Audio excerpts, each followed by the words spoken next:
बिस्मिल्लाहिर्रहमानिर्रहीम। शुरू करता हूँ अल्लाह के बाबरकत नाम से जो बड़ा मेहरबान और नाहयत रहम करने वाला है। मोहतरम अजीज दोस्तों, अस्सलाम वालेकुम। मोहतरम नाज़रीन, आज की इस वीडियो में हम पेश करने जा रहे हैं एक ऐसा दिलचस्प वाकया जिसे सुनकर आप हैरत में पड़ जाएंगे। ये वाकया है शेख अब्दुल कादिर जिलानी रहमतुल्लाह अलैह और एक तंदूर वाले का जिसका आटा सोने में तब्दील हो गया। मेरी अजीज दोस्तों, आपसे मोदबाना गुजारिश है, इस वीडियो को समझने के लिए एंड तक जरूर देखें।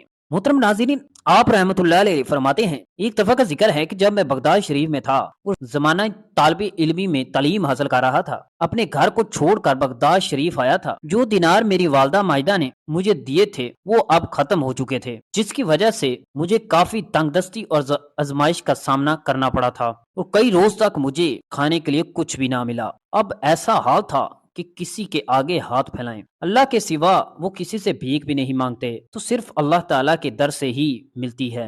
मुझे शर्म आती थी कि किसी से कुछ कहूँ या किसी को ये भी कहूँ कि मुझे भूख लगी है या मुझे खाने के लिए कुछ दे दो। अगर इस वीराने जंगल से कुछ मिल जाता तो ये तो अल्लाह ताला की जानब से होता, मगर किसी इंसान के आगे शर्म से सर झुकाना ये मंजूर न था। वो कर्ज तो मैं लेना ही नहीं चाहता था। कर्ज लूं और किसी को कहूं कि मुझे कुछ खाने को दे दो, लेकिन क्या करें, इस वीराने जंगल में कुछ भी नहीं मिल रहा था। आंतों से आवाजें आने लगी और ऐसी हालत थी कि शदीद भूख लग रही थी और उस जगह कुछ भी ना मिला। अल्लाह ताला से दुआ मांगी, या अल्लाह तू कोई इंतजाम कर दे, गायब से मेरी मदद फरमा, रोटी का इंतजाम कर दे। एक दिन भूख की शिद्दत से मैं दरियाए दजला की तरफ गया ताकि वहां घास या सब्जी के पत्ते खा सकूं, मगर वहां मुझे कुछ भी ना मिला। मगर वहां मुझसे पहले दरवेश मौजूद होते और अगर कोई चीज उनको मिलती तो उन सब पर भी रश पड़ जाता। मैं शहर लौट आया और वहां कोई चीज तलाश करूं, लेकिन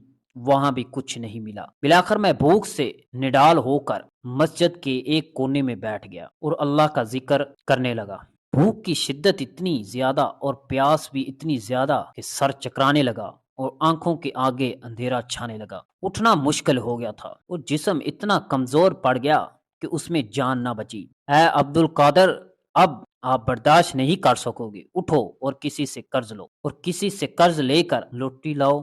आपको ये बात मंजूर ना थी कि आप किसी से कर्ज लें, लेकिन भूख की शिद्दत इतनी गालिब थी, इतनी ज्यादा थी कि आपने मजबूर होकर अपने कदम शहर की तरफ दोबारा बढ़ाए। दुकानें तो बहुत सी थीं, लेकिन आपको एक नान भाई की दुकान नजर आई। वो बहुत गर्म और खस्ता नान थे जो आपके सामने वो तंदूर से निकाल रहा था। अल्लाह वाले लज्जत के लिए और जुबान के जायके के लिए नहीं खाते, उनकी मजबूरी होती है कि वो अगर ना खाएं तो भूख से उनकी जान चली जाए। इसी वजह से उन्होंने उस रोटी को लेना मंजूर किया और ये आवाज गायब से आई थी, कोई नफ्स की ख्वाहिश नहीं थी। अब आप चलते हुए नान वाले के पास आए। उस नान वाले ने आज तक आपको नहीं देखा था, क्योंकि आपने उससे बल्कि किसी से भी रोटी नहीं ली थी, और उस नान वाले के दिल में अल्लाह ताला ने उनके लिए ये बात डाल दी थी कि ये अल्लाह ताला की पुरकसीदा बंदों में और जवानी में ही अल्लाह ताला की तरफ रुजू कर चुके हैं,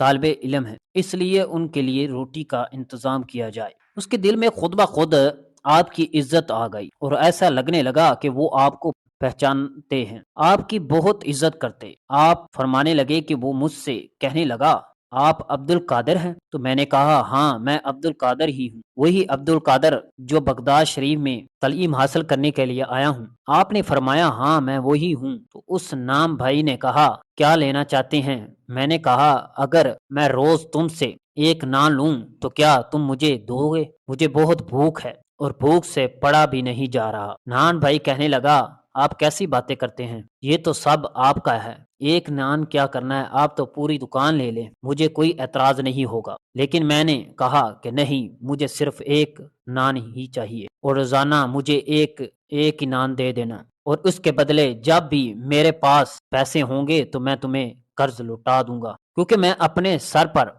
कोई कर्ज नहीं रखता। नान वाले ने कहा कि हजरत, मुझे कोई मसला नहीं, मैंने आपसे कहा है, कह दिया है कि ये सब आपका है, जितना दिल चाहे आप ले सकते हैं, लेकिन मैंने कहा कि मुझे सिर्फ एक ही नान चाहिए जिससे मेरा पेट भर जाए और जिसकी वजह से मुझसे पढ़ा जा सके। उसके बाद मैंने नान लिया और वापस जंगल में आ गया। اور اللہ کا شکر ادا کیا۔ میں اپنی کتاب پڑھنے لگا، علم حاصل کرنے لگا، علم کی منزل طے کیے جا رہا تھا۔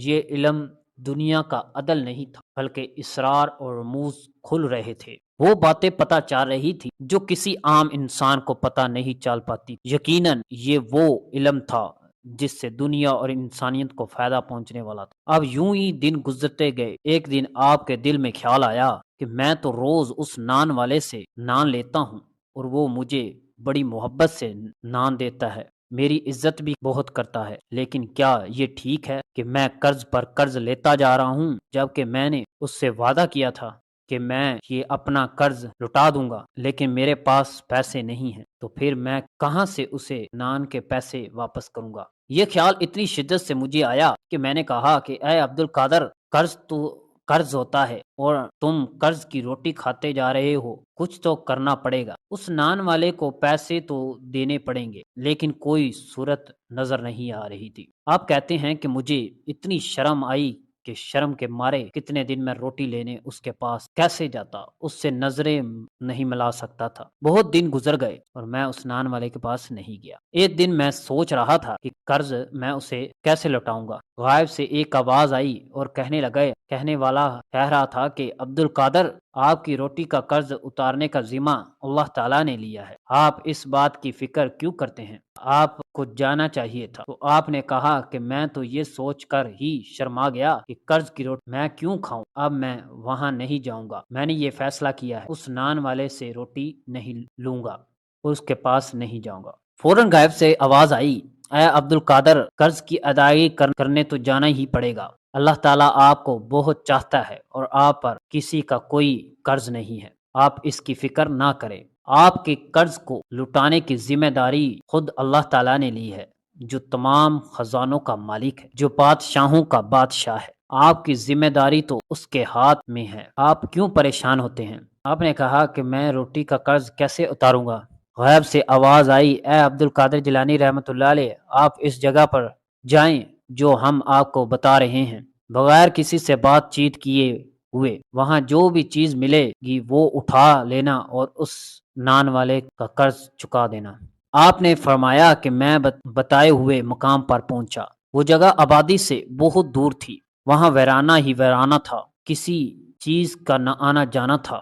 میں نے دیکھا کہ دور ایک تھیلا چمک رہا ہے۔ اس تھیلے کے پاس گیا اور کھول کر دیکھا تو وہ آٹے کا تھیلا تھا۔ وہ کوئی معمولی آٹے کا تھیلا نہیں تھا، بلکہ لگ رہا تھا کہ تازہ آٹا پیس کر تھیلے میں بھرا گیا ہے۔ آپ نے فرمایا، دل ہی دل میں بہت خوش ہوا اور دل کو اطمینان دیا اور نان والے کے پاس آ گیا لے کر۔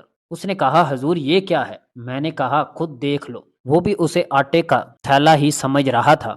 پھر جیسا ہی اس نے آٹے کے تھیلے کا منہ کھولا تو مارے حیرت کے اس کی چیخ نکل گئی اور وہ پریشان ہو گیا، کہنے لگا، یہ کیا ہے؟ شیخ عبد القادر جیلانی رحمۃ اللہ نے کہا، کیا دیکھا تم نے؟ اس نے کہا، حضور یہ آٹے کا تھیلا نہیں ہے، بلکہ اس کے اندر تو سونا ہے، سونا ہی سونا ہے۔ اس نے کہا کہ حضرت، اتنی جلدی کرنے کی کیا ضرورت تھی؟ اگر آپ نے دینے ہی تھا تو چند سکے ہی دے دیتے، روٹیاں اتنی زیادہ نہیں تھی اور کچھ دن تو آپ میرے پاس آئے نہیں تھے کہ میں آپ کا انتظار کر رہا تھا، اور جب آپ آئے ہیں تو سونے سے بھرا ہوا تھیلا لے کر آئے ہیں۔ حضرت، قرض تو اتنا زیادہ ہی نہیں تھا جتنا آپ نے مجھے لٹا دیا۔ آپ رحمت اللہ علیہ فرمانے لگے کہ یہ ہماری طرف سے نہیں، یہ تمہیں اللہ تعالیٰ کی طرف سے ملا ہے۔ اللہ تعالیٰ جس نے ہمارا ذمہ لیا ہوا ہے، اللہ تعالیٰ نے ہی تمہارا یہ قرض لٹا دیا، اور پھر جس کا قرض اللہ تعالیٰ اتارے تو اس کے پاس تو بے حساب ہی رزق ہوگا۔ وہ نان والا آپ کا عقیدت مند ہی بن گیا۔ تو میرے پیارے دوستو، اس واقعے سے یہ سبق ملتا ہے کہ اللہ تعالیٰ اپنے نیک بندوں سے بہت پیار کرتا ہے، اور اللہ تعالیٰ کبھی بھی اپنے نیک بندوں کو اکیلا اور تنہا نہیں چھوڑتا۔